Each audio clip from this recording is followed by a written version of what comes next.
Cameroon Bandou, Africa Bandou, through the world Bandou. Agi. Volleyball, Bouchra Agi, c'est qui? La présidente de la Confédération africaine de volleyball, qui a validé Bourdane, hein, qui a validé Bello Bourdane au détriment de Julien Abouem.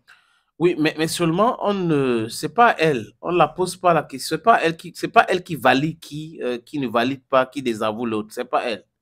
Il pense pas que c'est son travail, sauf erreur de ma part. Mais elle est présidente de la Confédération africaine de volleyball et non une juridiction. Donc, s'il y a des contentieux, il faut évacuer tous les contentieux. On est au Cameroun, il y a un problème. Julien Abouem est allé jusqu'au niveau de la Cour suprême. On lui a donné raison. Hier encore, le tribunal a suspendu le conseil d'administration que Bello Bourdane voulait organiser. Parce que Julien a contesté cela. Donc, les tribunaux donnent raison encore à Serge Abouem. Donc, la dame Bouchra, elle s'appelle comment encore? Bouchra Agi. Oui, Bouchra Agi devrait se conformer aux lois, tout simplement. N'est pas venu dire que non, le ministère reconnaît Bello Bourdane, le comité olympique reconnaît Bello Bourdane. On sait ce qui s'est passé au Cameroun avec l'Africa Foot. Ce même comité olympique avait dit que Eto'o n'avait pas le droit de nommer des gens qu'il avait nommés. Après, le tribunal arbitral de ce comité olympique autrement appelé la CCA, s'est dédié après. Donc, il y a le tribunal arbitral de sport qui est à Lausanne.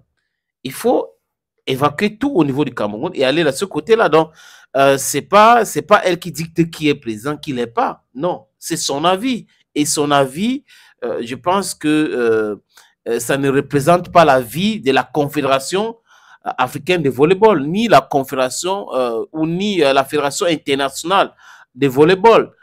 Elle devrait être très, très prudente parce que si elle arrive au Cameroun, elle rencontre des gens qu'elle a rencontrés, on a ces documents qui dit, c'est l'extrait du primitif, qui dit audience de dernière heure à l'heure du jeudi 17 octobre 2027, composition de la juridiction présidentielle, M. Timba Georges Théophile, président, Maître Ngon Monique Antoinette, épouse, Mahop, greffier. L'audience est déclarée ouverte à 15h35.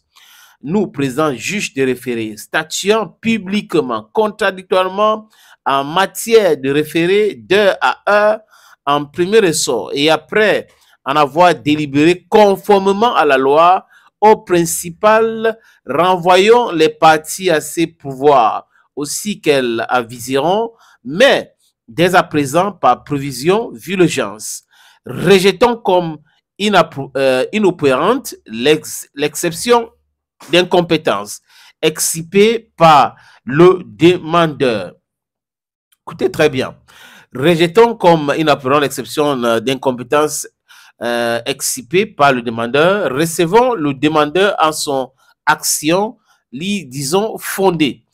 Ordonnons la suspension de la session du conseil d'administration de la Fédération camerounaise de volleyball. Je parle la partie là.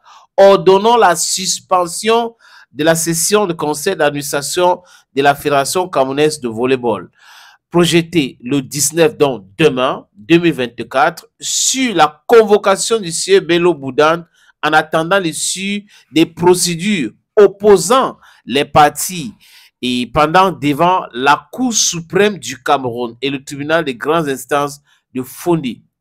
Condamnons le demandeur aux dépens distraits au profit de Maître Essimi Zibi Georges, avocat, aux œuvres de droit. Disons notre ordonnance exécutoire, 6 minutes avant l'enregistrement. Avisons les parties qu'elles disposent d'un délai de 15 jours pour interjeter appel contre la présente ordonnance à compter de sa signature. Voilà un document qui est là, qui est sorti hier, qui suspend le conseil d'administration que Bello Bourdane voulait organiser. Et là, vous avez la dame qui est la présidente de la Confédération africaine de volleyball qui vient vous dire que non, voyez, nous on reconnaît ça, non, ça ne se passe pas comme ça. Sinon, il ne devait pas avoir une assemblée générale élective extraordinaire élective qui vote les présidents. Donc, c'est à partir de là qu'il faut regarder. Mais bon, si elles s'en tiennent uniquement au fait que si le ministre reconnaît Boudane, le comité olympique reconnaît Boudane, on peut comprendre. Mais est-ce que la loi est du côté des Boudane? C'est la question qu'il faut se poser. Donc, elle devrait être, pour ma part, très prudente.